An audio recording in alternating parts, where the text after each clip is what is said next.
Welcome back to Choose Courage Inc. I'm your host, Vivianne Castillo, and in this episode, I sit down with Nyam, a sabbatical coach and former tech leader who left burnout behind to redefine what success, rest, and healing can look like.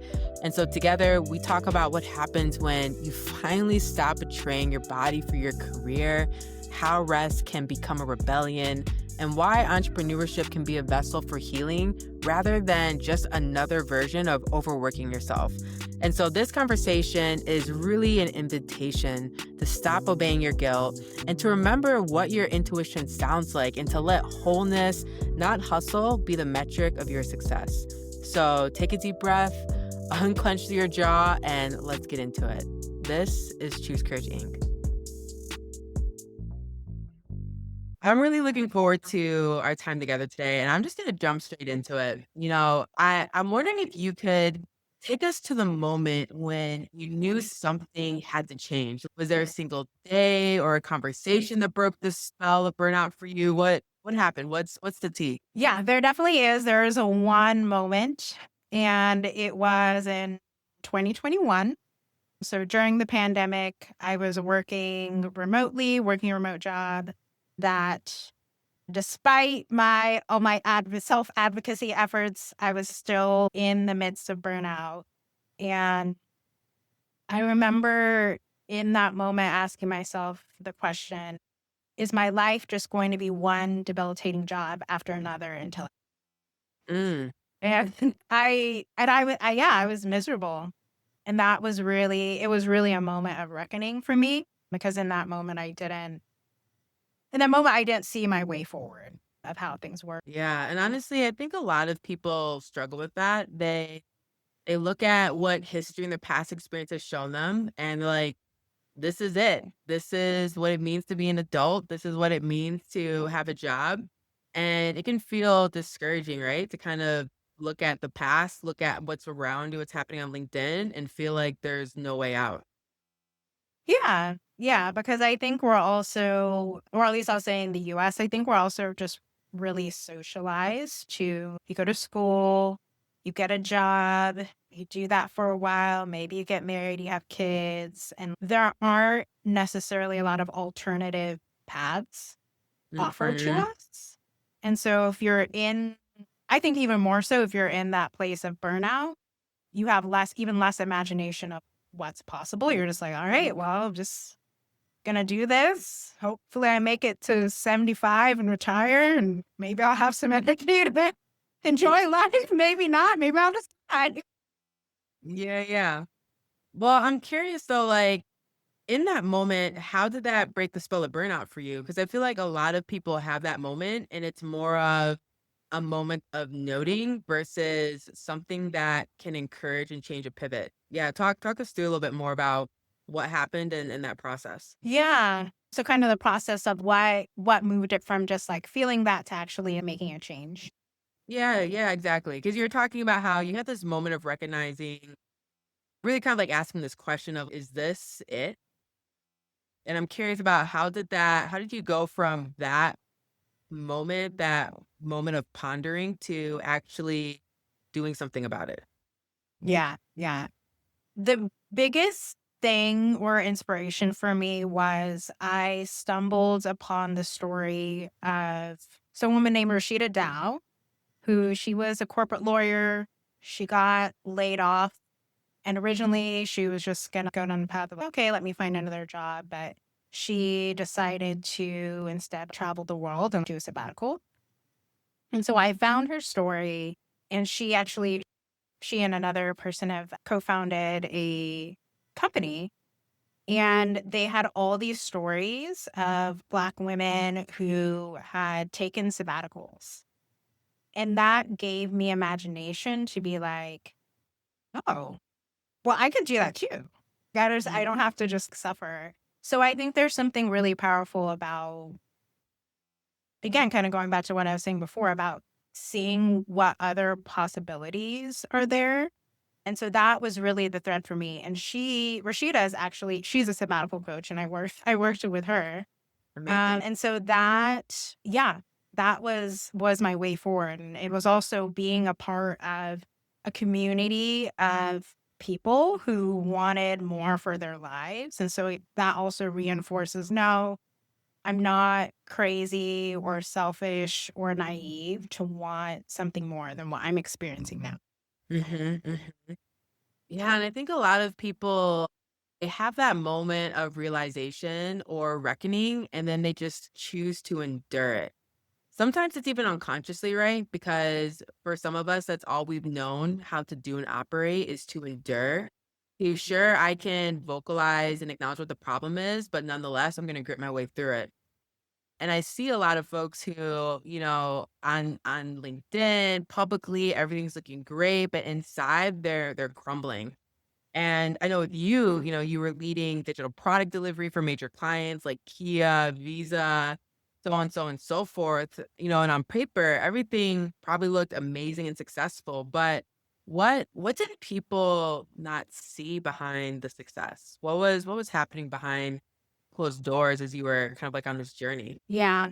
I think people didn't see how split I felt from myself and how Mm, disconnected I was from myself. And I honestly, I don't even know if I totally realized how disconnected I was from myself because I very much fell into tech.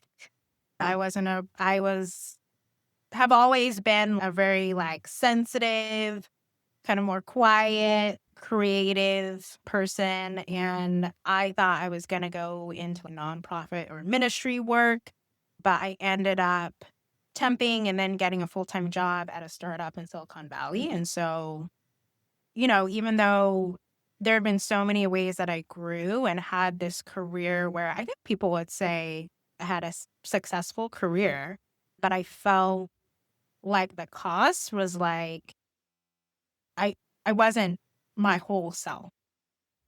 yeah. I guess, what does that even mean? Because I feel like we throw around some of those phrases, but what does it mean to not know that you're not being your whole self? I think for me, it's just, and now in retrospect, I can recognize it more. It's just, I felt like a shell. I felt like I was constantly depleted. I felt like what I understood about being successful, particularly in tech, I needed to be more forceful. I needed to be more aggressive. And that was not really how, that's just not kind of really how I am. I think just naturally how I am is a little more like on the softer side. It's a little, yeah, it's a little more of a quiet, sort of introspective approach to leadership and work. But yeah, but I felt like what I intuited from, the sort of 14 years was you need to tamper down on that stuff and you need to try to fit in and work into this other way of being, even if it doesn't feel. Yeah, I feel like people, they love to talk about authenticity like it's an aesthetic. If you say I'm just being myself enough times, it becomes true. And I think what no one often talks about or tells you is that not being able to show up as yourself doesn't always look like pretending to be someone else. Sometimes it looks like shrinking your joy so other people feel comfortable. Sometimes it looks like translating your soul into a version of English that fits the room that you're in. It's when your body starts editing your tone before your mind even catches up, right? And I think the scary part of that is that you can get really good at it. You can get really good at showing up in a certain way that doesn't reflect how you want to be or who you are. And you can be rewarded for it, right? You can be praised, promoted, celebrated, while your true self, all the while, is slowly going quiet in the background. So I know for me, like when I say and when I think about these moments when I couldn't show up as myself, I don't mean I was faking it. And I think a lot of people can kind of assume that's what it means. But I mean, I had to learn basically, I had learned how to betray myself so seamlessly that I forgot it was even betrayal in the first place, you know? Wow. What Yeah. did that look like for you? And how did you realize that that's what was happening? Yeah. I think for me, and again, I think people would see me as someone who's vocal and opinionated. But I think for me, I found myself kind of like rehearsing certain scenarios or conversations I might have with a particular colleague or with, certain people on my team. I found myself going home and venting to my Black colleagues and friends about the various forms of, caucasity or issues I had experienced in the workplace. And so I found myself complaining more than I was contributing to the life I wanted to experience. And I think I just kind of got to this point where I was like, okay, I don't think it has to be this way. I don't think I have to or need to endure. As someone who grew up in a home with emotionally immature or emotionally unavailable parents, you learn how to put others' needs and wants before your own, and you struggle to articulate what is it that you need and want in the first place. And so this kind of happened during a season of just deeper healing as well, and was realizing like, ooh, there's some commonalities here in terms of how I've been trained and conditioned to show up around people I care about and how I'm actually doing that in the workplace. And so just that kind of kicked off the journey of recognizing, okay, how do I actually articulate what do I need and want? And recognizing that it was out of alignment with the ways that I was showing up and the environment that I was in that was allowing me to feel that way. Yeah, yeah, Yeah. yeah. Yeah. Yeah. But I think too, this brings about the importance of reclamation, and even the role of travel and rest within that. It makes me think about movement and stillness. I know that you took a 1 year sabbatical, which I think for folks who are listening to this are probably being like, wow, yes, I want a 1 year sabbatical. You took it across, I believe, Mexico, Portugal, Ghana, Colombia, and Spain. Like you were going, girl. I'm wondering, what did you discover about yourself in those places that you couldn't see at home? Like what yeah, maybe unpack that a little bit for those of us who are thinking about sabbaticals, curious, and are wondering, why abroad versus being here at home? Yeah. Yeah. Well, I'll say two things. One is that I had a mix of being at home in the US and Okay. being abroad. My original vision was like, I'm just going to bop from country to country to country. But that was when Omicron had first come onto the scene, and there was still different countries had different regulations. And it was it was going to be kind of stressful to do that. So I was like, we're not trying to have more stress. But the second thing that I'll say is that the biggest gift that my sabbatical gave me was a reconnection to my body and Mhm. in turn a reconnection to my intuition. Because, and this kind of connects back to what we were talking about in terms of authenticity or feeling disconnected to self.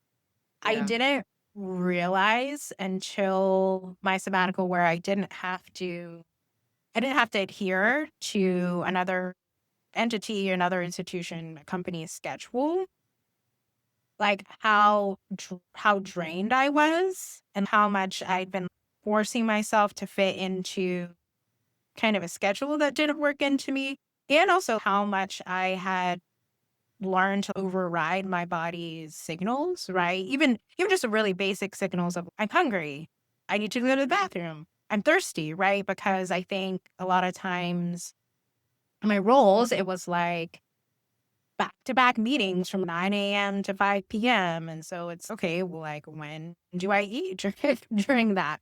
Just push away, that signal. And so I think over Yeah. the years, I'd gotten really used to doing that. So during my sabbatical, having this experience of being able to be like, oh, okay, I can wake up when my body notes or feels like it's time to wake up, tuning back into what my body is saying to me. And in turn, then I started kind of getting deeper into, oh, okay, this is actually a way that I can understand what my intuition is saying to me. Mhm. And so, especially right, traveling and I was traveling solo, like your intuition is really important. I think just particularly as a woman traveling solo. So being able to read and trust given situations of, oh, this maybe feels a little off. Let me just go a different direction and let me do this, right? Because then it's a core part of, yeah, of keeping yourself safe. But I think of also having the opportunity to connect into experiences and into people because you're able to sense like, oh, there's good energy here, right? Yeah. Yeah. Yeah, and I think for those of you who are listening to this recording, my takeaway from hearing this is how do we be more cognizant of the micro betrayals that we have normalized? Even it can even be something like, you hopped on a call 2 minutes, quote unquote, late because you went to get some water, and your first response on the call is, "Oh, I'm sorry." But in reality, you were just taking care of, like, your need. Like, why are we sorry for needing to get water after having back-to-back meetings, right? Or if you're hungry and you're thinking, "Ooh, okay, well, I'll just wait, like, a couple more hours and, like, through these meetings." And you decide to neglect that need and that trigger, that note from your body saying, "I need nourishment," right? "I need a moment." And so I think that's a really good opportunity for us to just reflect on the ways that we normalize these kind of micro betrayals, because I see and hear in your story about how you were more cognizant of those things and more aware of your needs and your body and more willing to tend to it versus neglect it or delay it. Yeah. Yeah. And I think it also brought to light how much we're socialized in the workplace Mhm. to repress those needs or to repress caring for those things. And they are, I like that phrase that you say, like micro betrayals. And maybe you don't think it's like a big deal, but if you're doing that over years and years and years, you're deteriorating your connection with, I mean, I say with your intuition, not just with your body, but with your intuition. Yeah, absolutely. And it's funny, I've talked to a few people where I've nudged them to take short-term paid medical leave. I've nudged them to take sabbatical. And there's almost this like fear of if I stop long enough though, I'll realize the toxicity that I'm in and how I'm relating to work. And so I'm curious, how did, if at all, your relationship to work shift during this moment of pause? Yeah. I think particularly because it was a longer time. Again, I got really used to just being like, okay, this is what I want to do, and I didn't have to answer to anyone. And then near the end of my sabbatical, I reconnected back into my creative work and I created when I started like my Substack newsletter. And so it was a form of work, but it was one, just the content of it was more like this is from a place of like my own imagination and inspiration and interest. But I did feel the need to be like, okay, now I'm launching this newsletter and I have to work 8 hours a day on it. I gave myself permission to more be like, yes, I do want to be consistent with this and I do want to start putting out my work into the world. But I'm going to give myself permission to go by my body's energy and what feels right for me versus being like, I think we've gotten the sort of external markers of either the 8 hours a day or just you just need to work hard. And often work hard means need to work a bunch of hours. And that's the signal that you're doing good work. Right. So it's giving myself permission to lean, to trust my energy, to trust my natural rhythms. But what I will say is that, because over the last couple of years, I've also been doing contract and freelance work. And so going back into those environments, I remember feeling like a jolt and like it it felt really disorienting to go back into those environments. And I think initially my instinct was to like, okay, go back into the, grind. Don't give yourself space. And the result was that I was like, oh, I feel drained and depleted again. So it really was this process of now as I was integrating back in, like, how do I incorporate back in this reconnection to myself and listening to my body and prioritizing my well-being, even if the environment I'm in isn't facilitating that or supporting that. Yeah, that's good. That's good. Yeah, I myself took a 2.5 month break. This was at the end of 2020, early 2021. Because again, sabbaticals, breaks, they don't have to be a year, they don't have to be abroad. Mine was 2.5 months and it was, in Chicago. And I know that for me, before that pause, work, what I've come to realize was it had become one of my favorite coping mechanisms. It was the cleanest place to hide, structured, predictable, full of gold stars for over functioning. But when I was able to have a moment of pause, it created space to allow all of that performance to be stripped away. And it really forced me to ask, who am I when I'm not being quote unquote useful? Who am I outside of what I can produce? And initially, like, I hated the answers at first, right? Because usefulness had become almost a part of my identity.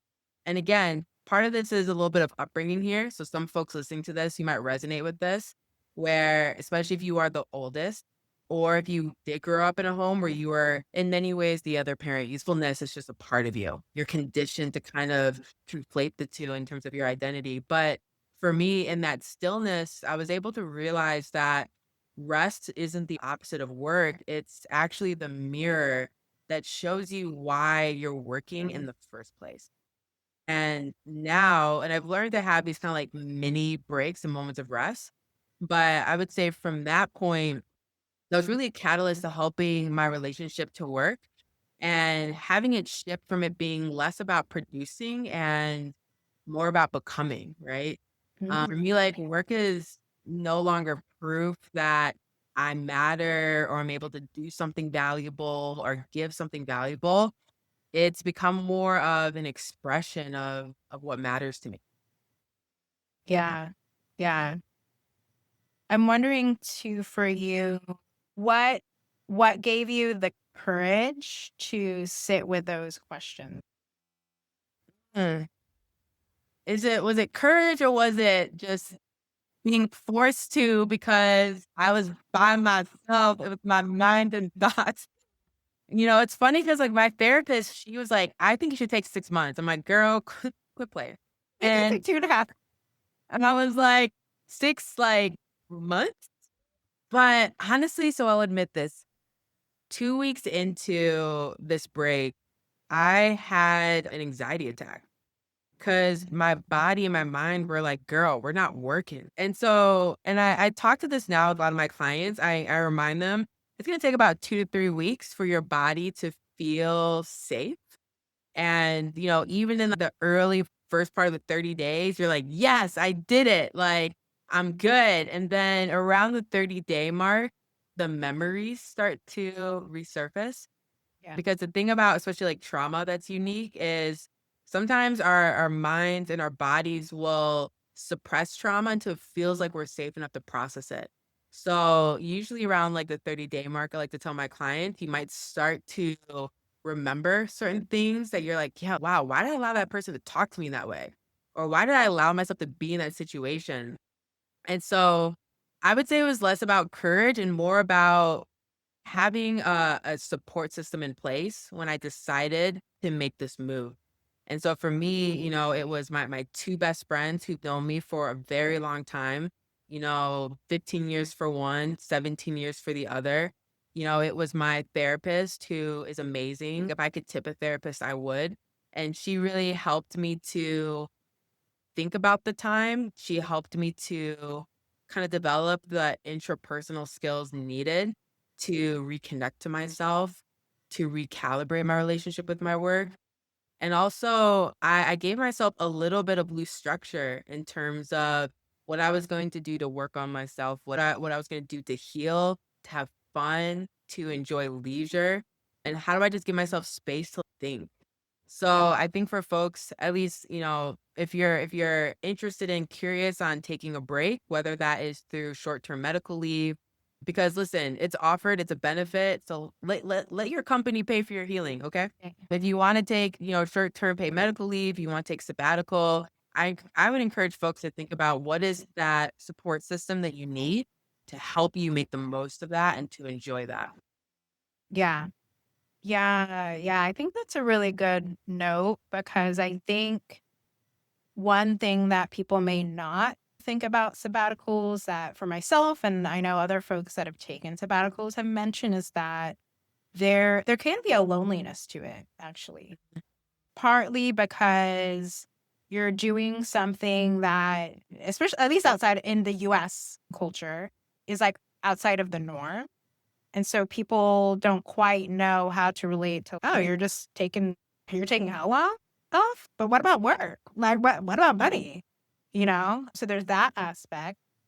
And then, even to what you're saying about kind of the deep work that you were doing, and I think that I experienced during my sabbatical, there can also be these really deep transformations happening in terms of your relationship to work, your relationship to rest, your relationship to your identity. And it can be lonely if you're experiencing all these things, but you don't have a community or someone that's able kind of to witness it, that's able to process it with you.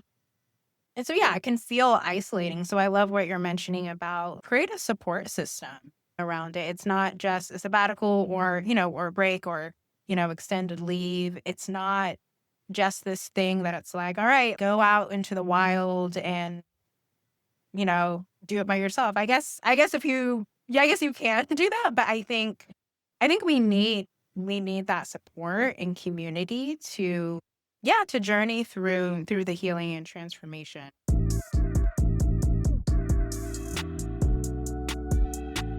Hey, this is Vivianne, and I hope you're enjoying this episode so far. And I just wanted to pause for a quick moment to say that this podcast is ad-free on purpose. And we want to keep it that way so that it feels like a space that's just for us and just a little bit more divorced from noise on what we should buy and what we should consume.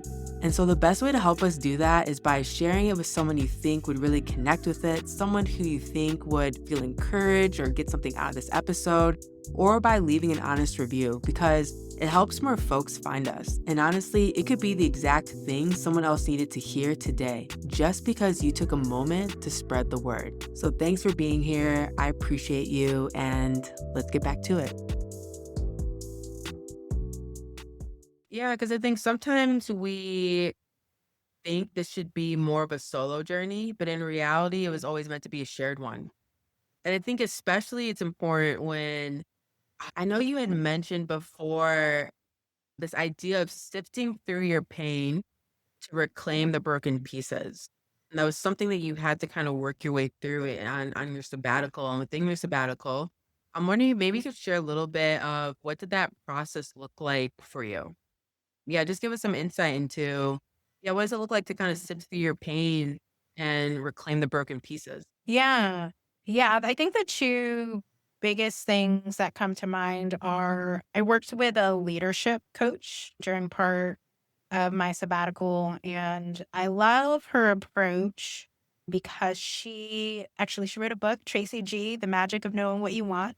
Just shout out to Tracy. But her approach is like understanding and work, not just what are your strengths, but what energizes you and what's the intersection of that, right? So that's where the exploration is. And also understanding what drains you so that, when you're thinking about your work and your career, it's really coming from a place of what gives you life. And so that was really helpful for me in terms of sorting through some of the pain I'd experienced in work because it helped me articulate some of the why of what had been painful for me, especially because for me, I would say work was like an open wound for me. It was such a painful area of my life. I didn't know how to, but I was like, I need to work because I need money. So this pause of, and working with Tracy and being able to start articulating both some of the pain, but then also some of the places where I experienced light was really helpful. I think for a while I struggled with a lot of bitterness against companies, and I don't know if other folks can resonate with this. but kind of this feeling of like, oh man, I used to go and I admit that I wrote on Glassdoor this scathing review of the place that I had left.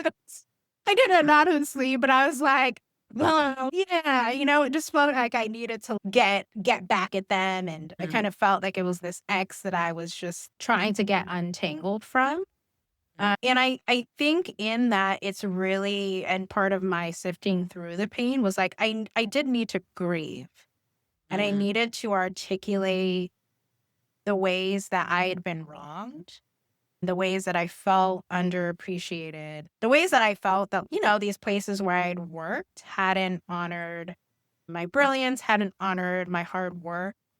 And so I think that that's such a vital part of the process for folks is like giving yourself space to grieve and to let those things come to the surface and not just try to skip over it. Absolutely. And I think I thank you for just sharing this because this is the part of sabbatical, taking a break, healing that people don't like to talk about. It's not cute. It's hard. It's painful, right? This idea of sifting through your pain to reclaim these broken pieces. And I love what you're saying here about anger, about grief. It actually reminds me, one of my favorite quotes is from C.S. Lewis, and he says, I sat with my anger long enough until she told me her real name was grief. And some of us, while we are angry, rightfully so, really underneath that is probably a lot of grief, whether that's from how you've been treated, from how you've been disrespected, from how you weren't seen, from how you weren't cared for, from different levels of institutional betrayal. But part of this is an opportunity to recalibrate and learn how to grieve in like a healthy way again. And yes, sure, it will benefit your healing journey with work and rest and whatever.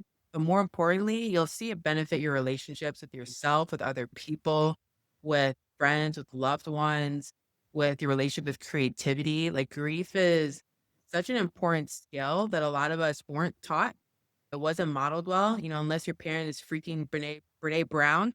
A lot of us weren't like taught some of these skills. So I love that. I love that.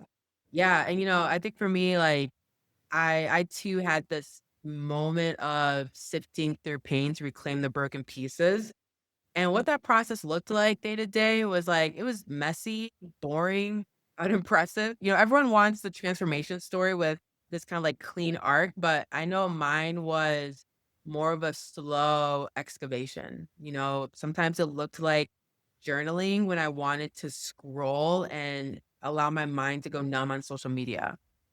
Crying on walks sometimes, right? With no soundtrack to make it this like cinematic, beautiful experience. Even naming what still hurt instead of bypassing it with gratitude or blasting with toxic positivity. So, like, for me, some days sifting through pain could look like drinking water and, maybe answering one email. Other days it meant finally forgiving the version of me who tolerated less than what she deserved and sitting with that grief of what I had allowed during that time. But I think it's important for folks to recognize that reclaiming the broken pieces isn't about fixing them, but it's about remembering that they'll belong to you, right? You're not shattered beyond repair. I know sometimes our workplace experiences, even familial, what have you, can make us feel like that. But it's not that we're shattered beyond repair. It's more of the fact that things have been maybe a little scattered and they've just been waiting to be gathered again with a level of kindness and intentionality.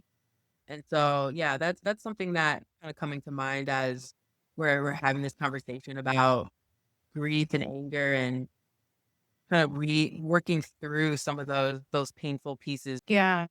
Yeah. And I appreciate what you're saying too, because I always love leaning on the metaphor of a mosaic because it is those broken pieces and fragments.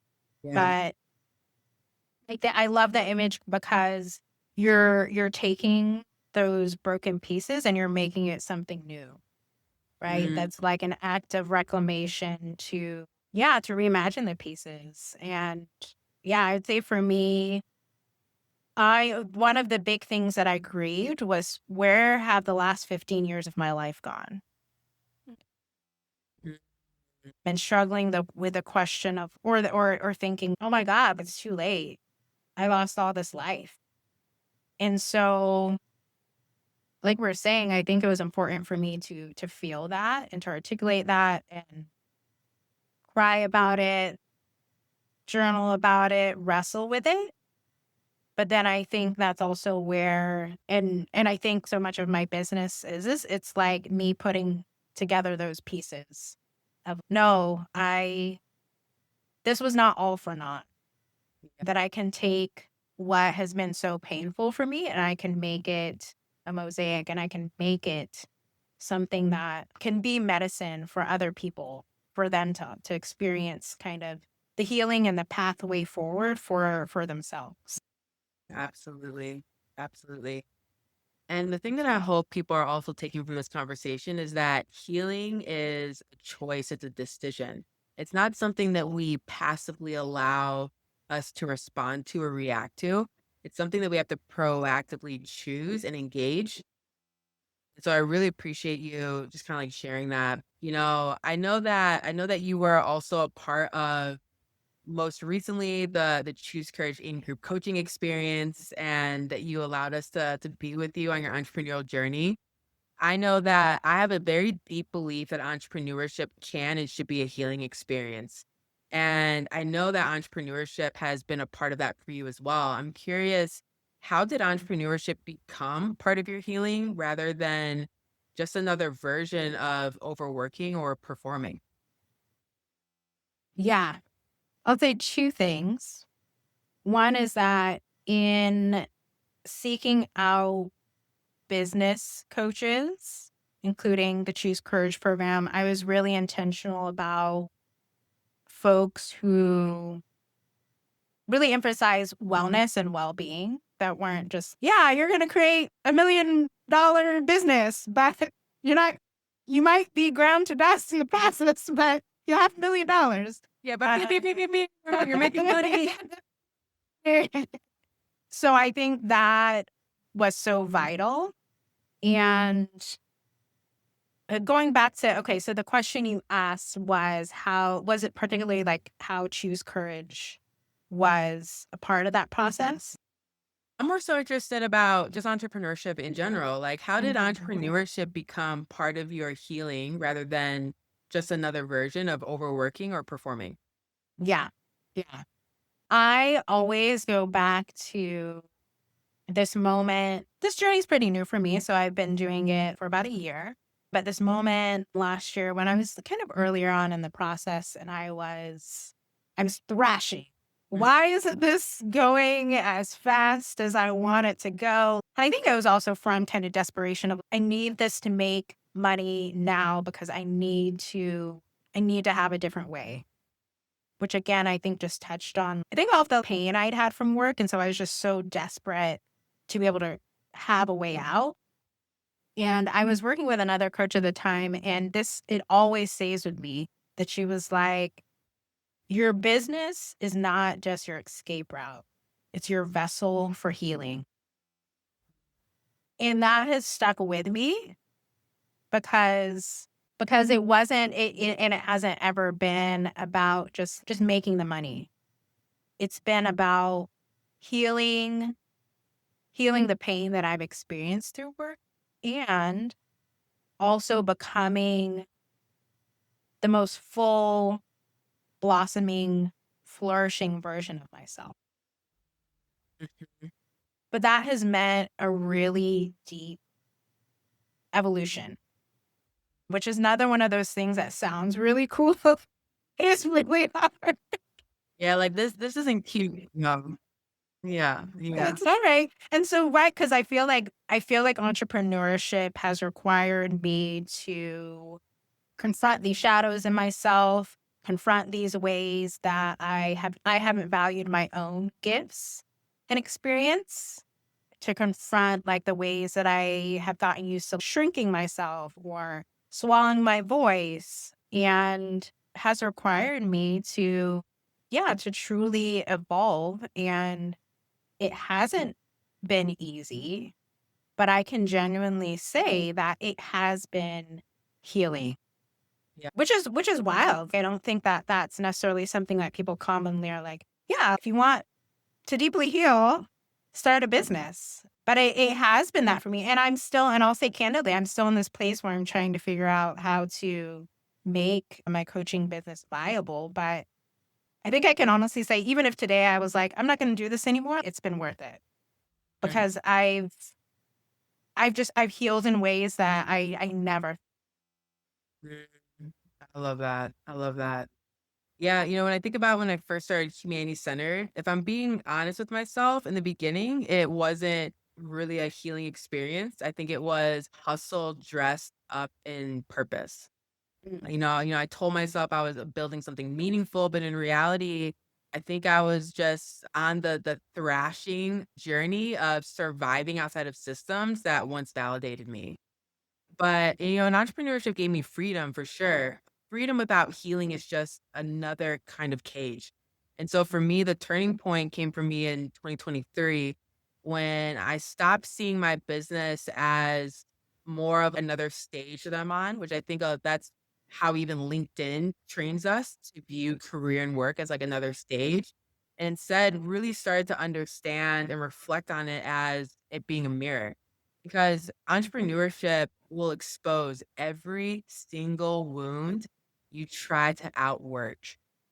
Ooh, say that again. Yeah, entrepreneurship will expose every single wound that you try to outwork. Your need for control, your scarcity mindset, your addiction to being seen as the strong one, as the dependable one, as a reliable one. And so for me, my healing started when I stopped using and recognizing my company as an opportunity to perform wholeness and instead started letting it hold my humanity, right? Like when I build systems that honored my rest and not just my revenue.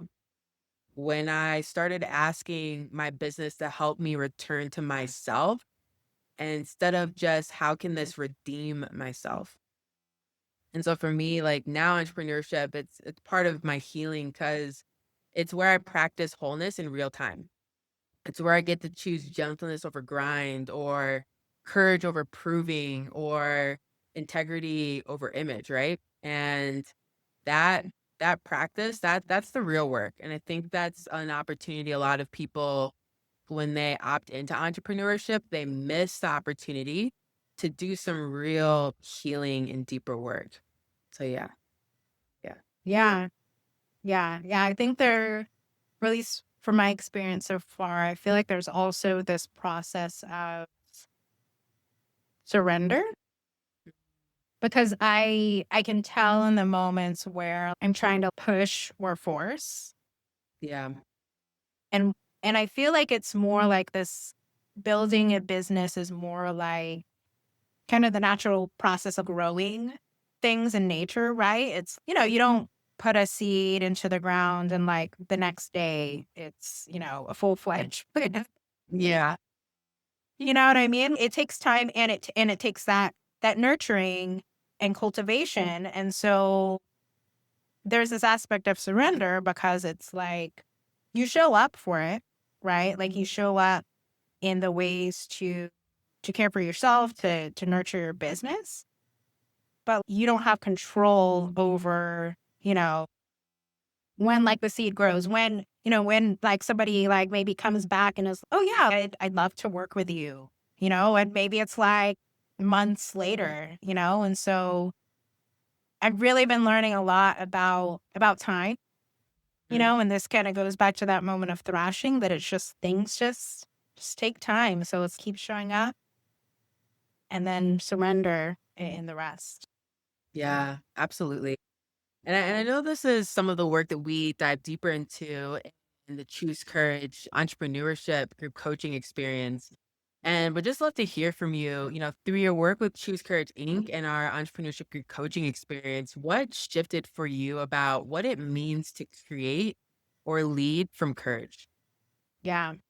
The framework that I often come back to from from Choose Courage is the difference between being successful versus being fruitful.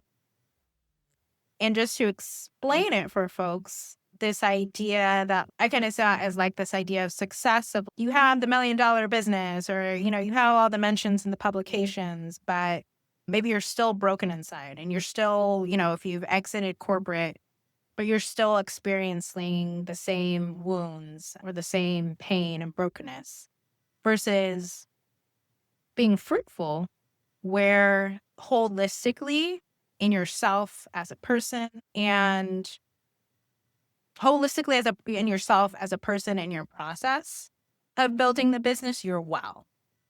And that there might be moments where externally you don't look successful, but you're experiencing an inner transformation that I would say that you trust in the long term will lead to building a business that's rooted in your well-being. And I think that was so important for me to hold on to and to keep holding on to, because I can feel this pressure to be like, I need to prove that my business is successful in a certain way. Right. But when I start going into that mode, that's when I then start betraying myself again versus, no, am I well? Right. Yeah, yeah. And it's also a call and a challenge for us to be creative in how we build our business. I think a lot of us can chase what maybe the public has conditioned us to understand what success is, but the cost of it is impacting our spirit, our wellness, and our ability. I think a really good example I often go to is Uber. People look at Uber and on the outside, and by all accounts, they label it as successful. They've raised millions and millions of dollars. They're in all these different countries. They have these different brand deals, what have you, but are they fruitful in the ways that they treat their drivers? In the ways that they try to kind of circumvent the law in order to gain favor, with lobbyists and getting things, dealt their way in terms of how much to pay people and what's fair. Oh, sure, successful on the outside by standards that the public may deem as successful, but are they fruitful? Are they known for good, for helping others, for, the quality of life that they provide for people? So when we're building our businesses, we also have to think about that and recognize that we have a choice.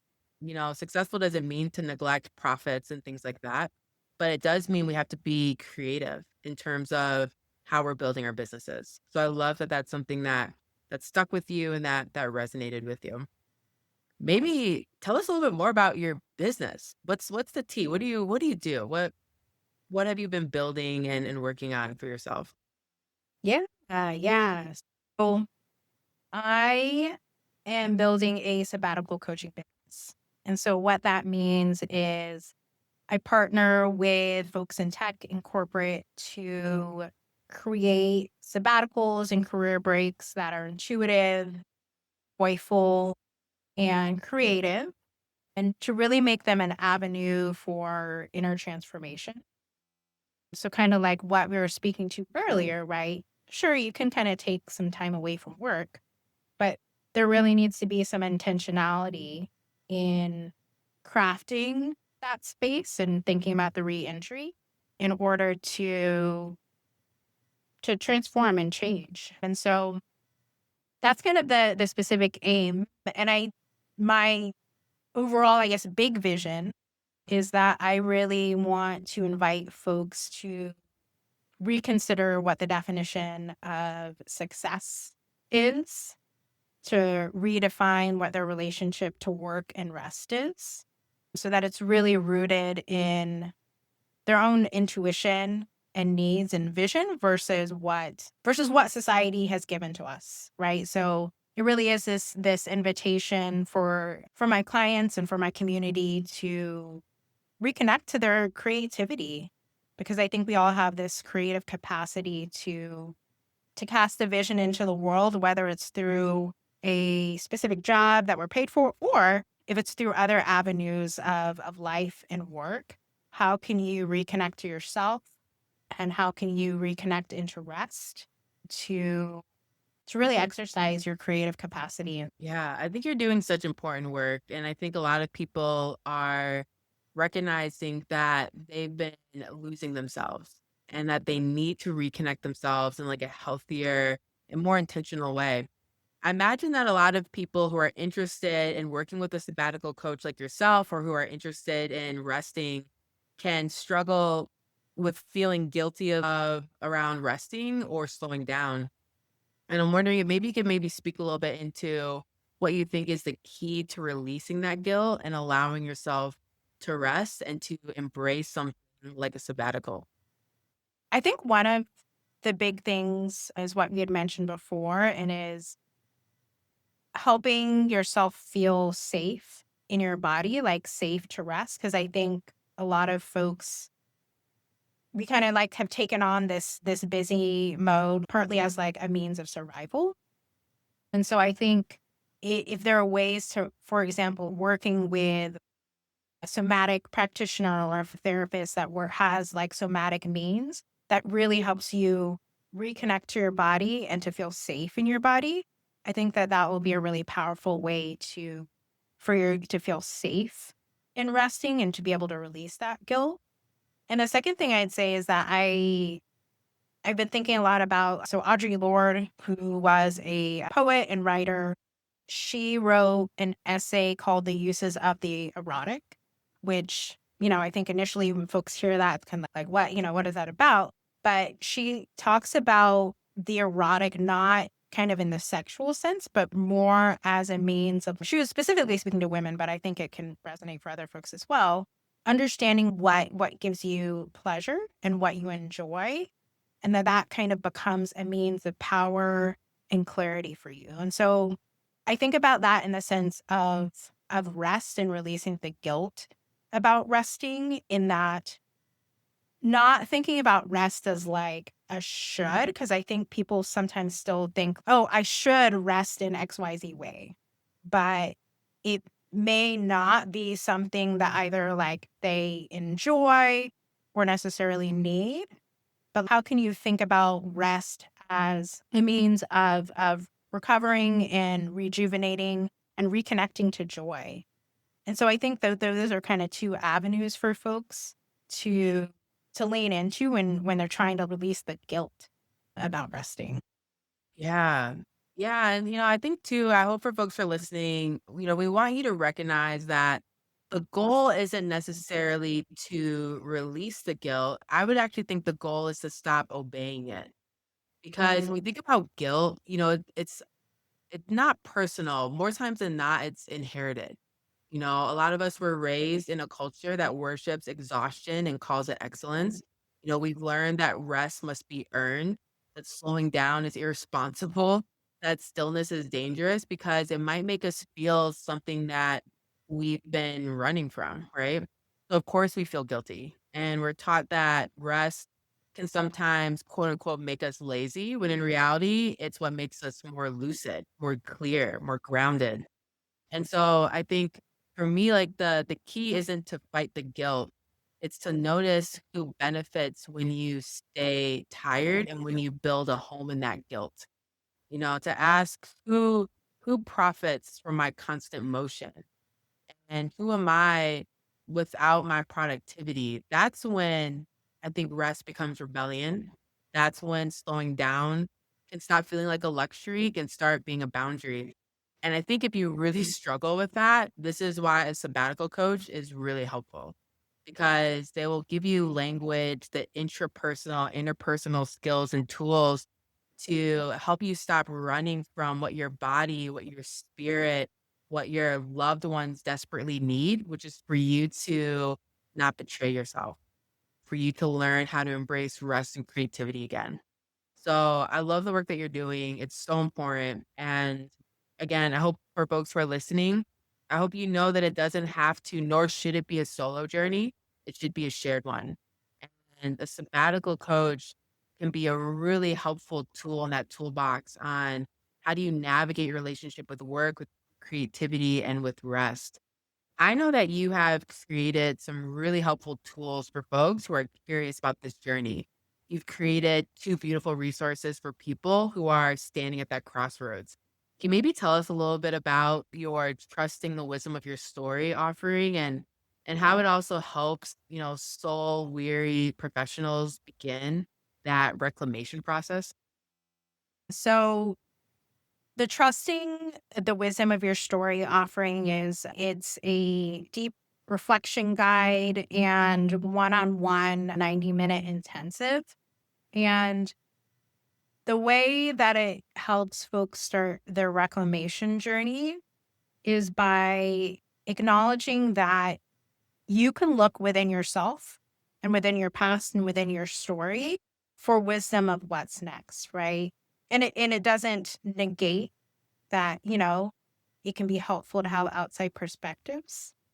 But how can you turn your lens and your reflection to your own journey to recognize the ways that you have overcome challenges in the past, or hints from your past that show you like, oh, this is who I am. This is what I need. And how can you bring it into your journey forward? So it's really an invitation for folks to validate their stories and trust that as they do that, that it'll open the pathway forward for. I love that. And for those who are listening who are still wrestling with burnout or they might even be considering a career break, how does your burnout reflection guide for tech professionals help them navigate the unknown with more clarity? Because that's the secret, right? How do you get more clarity so that you can move closer towards choosing you and not betraying yourself? Yeah. Yeah. I think there are two kind of key ways that that guide helps. And one is that it takes it back to, I say kind of takes it back to basics, and really one invites folks that if you're still in the midst of, say, a role and you're in the midst of burnout, how do you start in very simple ways to reconnect to your body? And I mean, in things as simple as consistently starting to drink water, things as I'm going to take a 15-minute break for lunch, right? So, really, these micro changes that you can start doing to honor your body's needs and reconnect. Recognizing that, like, it can be hard to kind of make, a super big change right away. And the second thing is that I think, just offers structure and things to think about practically, kind of from the financial standpoint. How do you, start to have clarity and understanding about your financial situation? What are the options for potentially taking a career break if you're just at the end of your rope with burnout, things like short term leave or disability? And I think also like providing some guidance in terms of how can you think about, what might be hard conversations with, say, like supervisors as you're thinking about potentially exiting a work situation. So it's really just meant to be like a compassionate, pragmatic guide for folks that are still very much in the midst of burnout to really in these micro ways reflect on how they can start supporting themselves in the journey to get long-term recovery. I love that. And if someone wanted to learn more about these two offerings that you have, these two resources, where should people go? What should they do? Yeah, yeah. You can find me on LinkedIn. I know people feel like, yeah, LinkedIn, but you can find me on LinkedIn and you can always access the links to those resources there. You can also go to my website, Adodoadji.com, which the spelling can be challenging. So I think maybe it'll be in the notes and this podcast.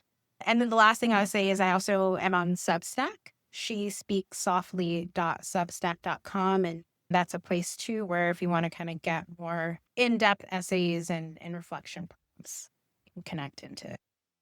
I love it. Yeah, and for folks who are listening, just jump into the show notes of the episode and we have all those links there for you. All right, we're nearing the end of our time together. So I want to give you one last question to kind of wrap us up and bring us home. When you look back at your cycles of burnout and what's emerged since, what do you know now about yourself that you feel like you didn't know before? Yeah. Yeah. I'm I'm gonna end with something that I wrote in my journal last year when I close to my 40th birthday. And it's, don't let them convince you that age is draining you of life, vitality, and power. What you are now and what you are becoming is more potent than ever. Yo, that part. I Yeah. love that. Yeah, and I'll say for me as I'm reflecting as well, I feel like what I now know now is that I'm not built to survive on the crumbs of my own compassion. Like I too need to be nourished by the same care that I offer others, and I no longer confuse being needed with being valued. And I think work and corporate can condition us to believe that. So, in a similar energy, I protect my peace. It's truly one of the most valuable things to me. And I try to look at my capacity as sacred data, right?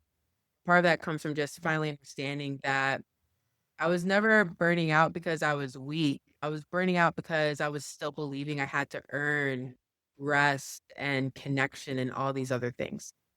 So, yeah. Well, thank you so, so much for extending time and energy to connect with us. Again, for folks who are listening, please jump into the show notes for links to some of those resources that we've been talking about. And I hope that you will continue choosing courage over comfort. And of course, drink some water, my lovely dehydrated friends. Thanks for hanging out with us and diving into some of these real and unfiltered conversations. We know your time is valuable, and so we don't take it for granted. If today's episode made you think, if it challenged you, or gave you something new to consider, we'd love for you to hit that follow button on whatever streaming service you're using. That way, you'll never miss an episode when we drop them.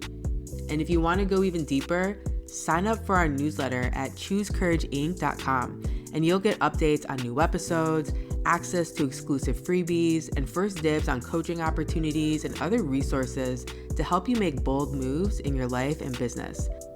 So we appreciate you, we see you, and we're rooting for you. Until next time, keep choosing courage over comfort, and a friendly reminder to drink some water.